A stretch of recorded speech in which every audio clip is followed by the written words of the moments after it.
إن الحمد لله والصلاة والسلام على رسول الله أما بعد প্রিয় ভাই ও বোনেরা, আজকে আমরা বিশ্বনবী মুহাম্মদুর রাসূলুল্লাহ সাল্লাল্লাহু আলাইহি ওয়াসাল্লামের জীবনের প্রথম দাওয়াতি বক্তব্যটি নিয়ে আলোচনা করতে যাচ্ছি।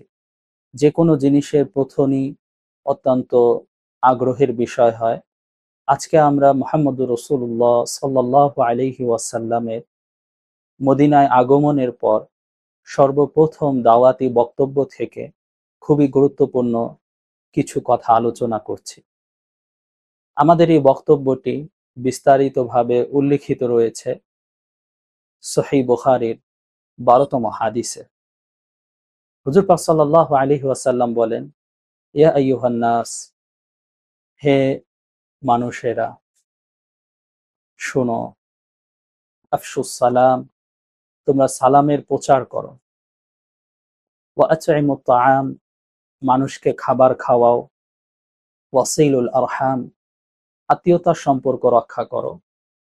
ওয়াসাল্লু বিল্লাইল ওয়ান নাসু নিয়াম, এবং রাতের বেলায় এমন সময় নামাজ পড়ো যখন মানুষ শুয়ে থাকে।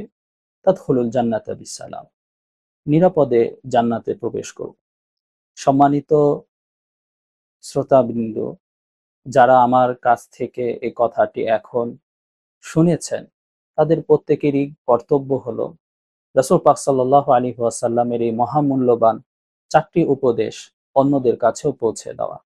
কেননা এই 4টি উপদেশ এমন যে এই 4টি উপদেশকে যদি আমরা ধারণ করতে পারি, তাহলে আমাদের সমাজ প্রকৃত অর্থে শান্তিতে ছেয়ে যাবে এবং আমাদের এই সমাজের ভিতর থেকে অশান্তি, পরস্পর বিদ্বেষ এবং একে অপরের প্রতি অনাস্থাও উঠে যাবে।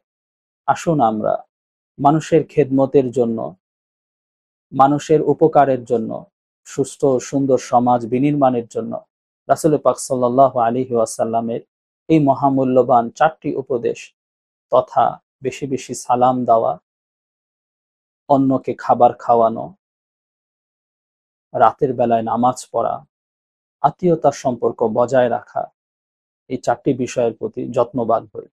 মহান আল্লাহ আমাদের তৌফিক দান করুন। আসসালামু আলাইকুম ওয়া রাহমাতুল্লাহি ওয়া বারাকাতুহু।